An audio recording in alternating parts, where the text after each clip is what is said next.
Hello, ladies and gentlemen.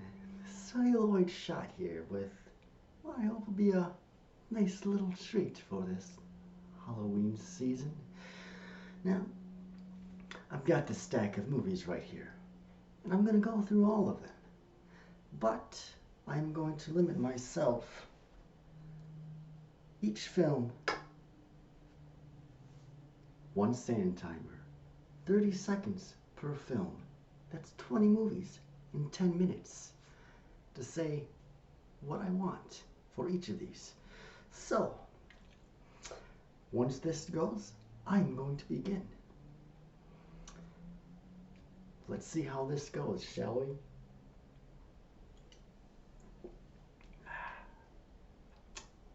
Here we go, off the top. Pigs, a Section 3 video nasty. I'm talking specifically about the 13th Pig version, the real version, not the Daddy is a Girl version that got on the video nasties list that Lloyd Kaufman totally fucked with and totally screwed up the movie. No, the legitimate thing. This was something. I was not expecting anything like this. Well, I was expecting something more akin of what you'd get in most video nasties. But here we get something much more slow-paced, but more psychological. It's a bit more of an art housey film, like a Possession or a What You Came From the Sea. Totally recommend it. One of my faves.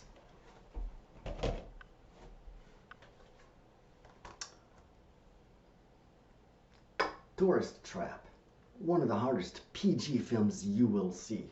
For a slasher film, I hate slasher films, but I really liked this one. It's Carrie, a little bit of Carrie meets Psycho meets Texas Chainsaw Massacre. And there's something else. House of Wax, great combination, good slasher film. And it's PG, so might be able to introduce some younger people to the horror genre through this.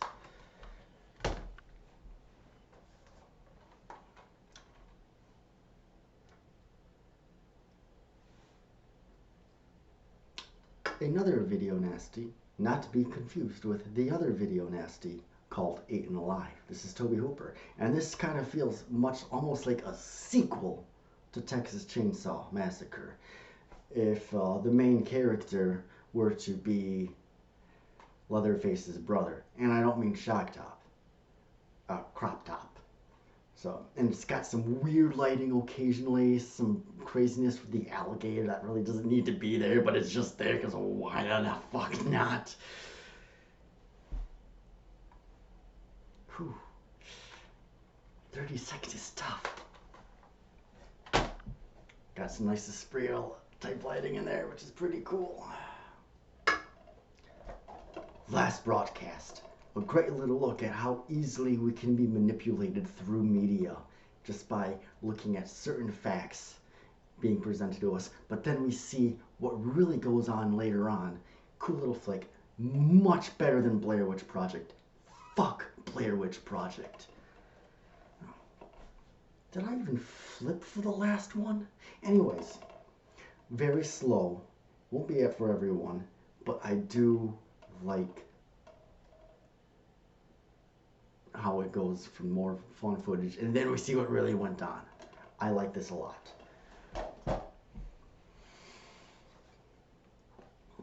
House. This is a batshit insane movie. It just does whatever it wants, and it is glorious. The special effects are deliberately cheap. Looks like we're very childish, which this is from part half of a mind of a child. So, crazy movie, batshit insane, hilarious, and it is a fun, surreal ride. I'm hardly paying any attention to how much time is going by. Whew. This feels like a lot less than 30 seconds. I'm telling you. I'm telling you.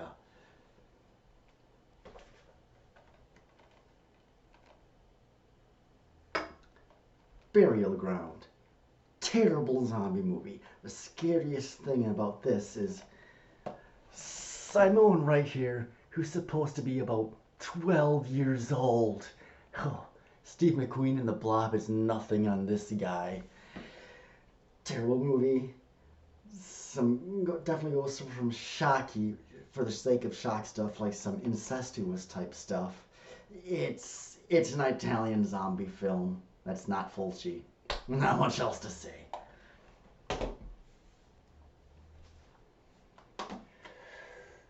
Antichrist. Tough cookie to swallow. This is a film, I kind of like it, but this is a film I really do not recommend to anyone unless I know you can handle it.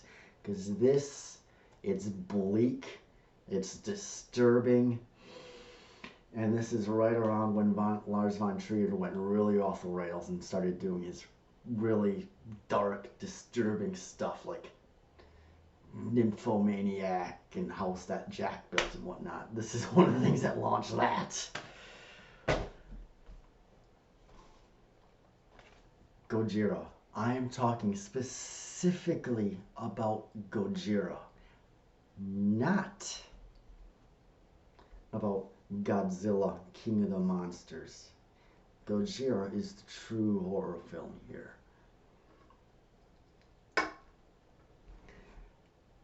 Excellent depth still remains one of the best kaiju films, partially because it definitely goes for straight horror with some really sad, heart-wrenching stuff that wasn't in the American version of this. And yeah,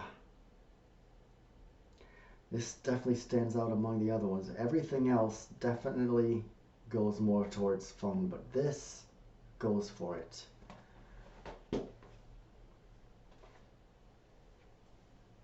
Maybe I should have stuck with a minute. Maybe next time it'll just be 10 movies in 10 minutes.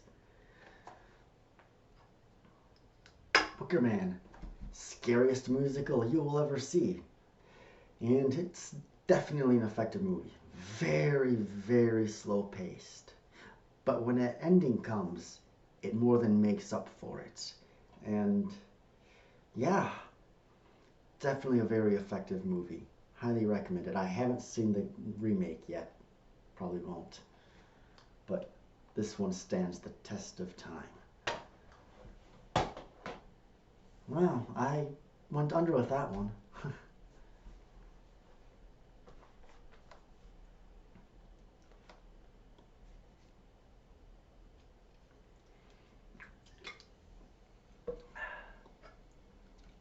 I Spit on Your Grave. Or the good title, which probably might have made it less controversial had it stuck with the original title, Day of the Woman. Another hard film to watch, but that is where its strength lies.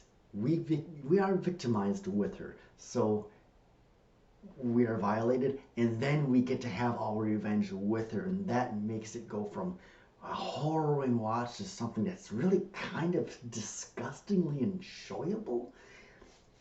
With the revenge aspect I'm talking about, and not the stuff before that. No, that is very uncomfortable, and it's supposed to be, and that's what makes the film so strong and sticks with you long after you see it. The 2010 I Spit on Your Grave. Fuck this movie. It should not have been a torture porn, because as we watch her have her revenge, she is just as sick and twisted as the people that she gets her revenge on. Like this should be a fucking Wes Craven film instead of what it is. And there's stuff, we see some life of the people she gets her revenge on, which humanizes them, which makes her actions even more appalling.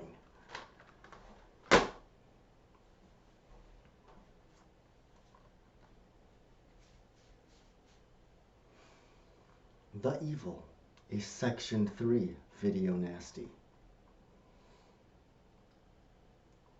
This is pretty, for the most part, a very generic haunted house story, but the ending really goes for it, and it's one of the most truly, like, true good, true evil type films I've seen, and God and Satan truly exist in this film, and it could rub you a little bit off if you are an atheist, but I like that aspect because of my faith, and I appreciate that aspect of it. Otherwise, it probably would be a lot lower, and I wouldn't enjoy it as much.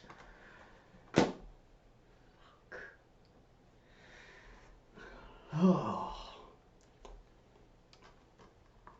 Irrational Fear. Made in my home state of Wisconsin, and I was totally impressed with this film. I really like this. I can't recommend this film enough. It's not the most original, but it definitely does some stuff, and it's a fun, enjoyable, crazy ride. And yeah, some of the acting may be off because, well, you know, they're all people that live around here, you know.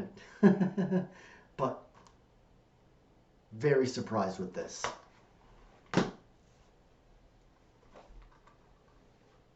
Zombie Holocaust.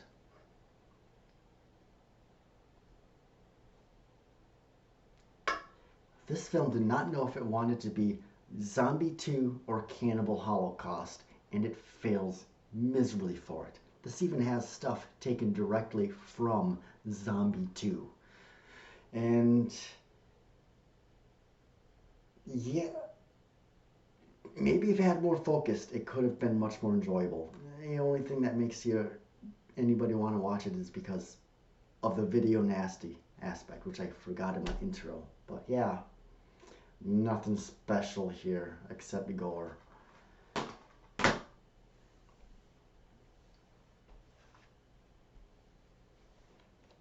Orgy of the Dead. This is a nudie cutie film, so it's just there to see chicks topless dancing, but it's got some of that delightful Ed Wood charm because he wrote the script, and that is what makes it shine. Andy Griswold again, like in Plan 9. Not much here. If you like just watch women, then yeah, you might be what you want. But don't expect much.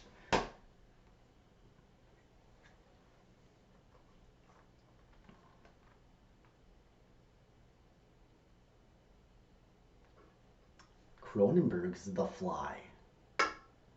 Definitely among some of the best remakes, especially in horror. It totally strips away the original story and film and makes it its own. It's more grounded in reality, more realistic and believable. And of course, it's got that body horror stuff that we came to love from David Cronenberg. Definitely a great remake.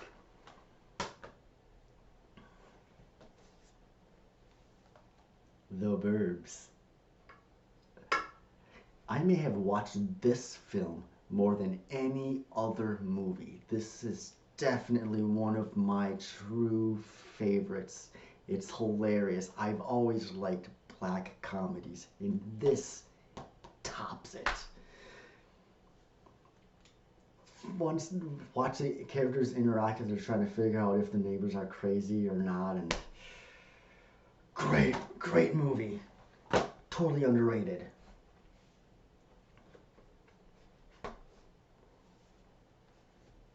Crimson Peak.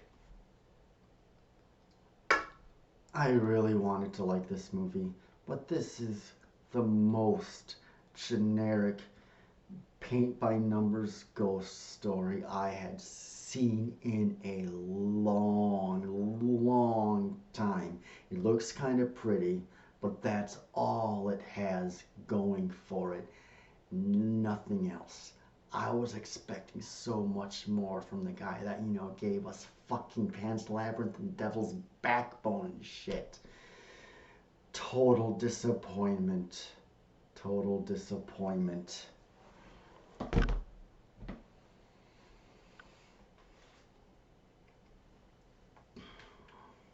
In the Mouth of Madness. John Carpenter's last good film. Everything after this. But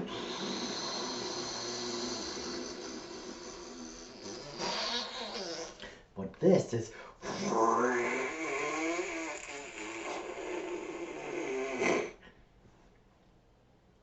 Great stuff. It's got a nice surreal aspect to it, which surrealism always pulls me in. And it's John Carpenter during the end of his prime, which hard to go wrong with Carpenter in the 80s and I guess early 90s and 70s.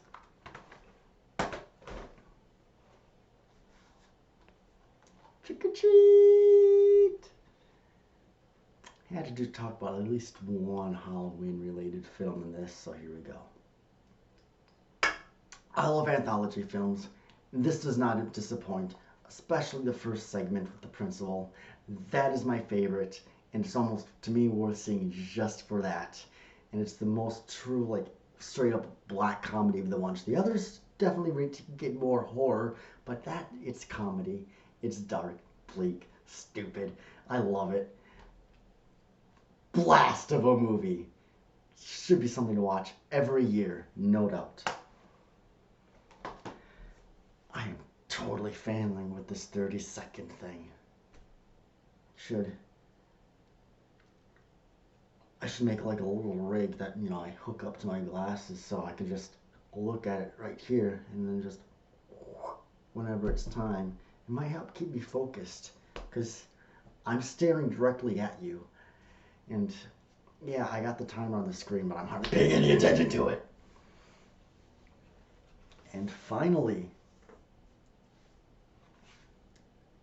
another Video Nasty, Possession, and also a Cannes Award winner. If someone were to ask me what my favorite horror film from the 80s would be, I think this would be it. It has some cool surrealness to it. It's got some elements like that I like seem to be drawn towards too, like a relationship on the rocks, like The Brood, and some of the performances, they go off the rails, and it is a sight to behold. Oh, here, that's that. 20 movies in roughly 10 minutes. It was much more difficult than I was hoping, but that's part of where the fun was in it. So yeah, I hope you enjoyed this, and I will see all of you later in the next one. So take care.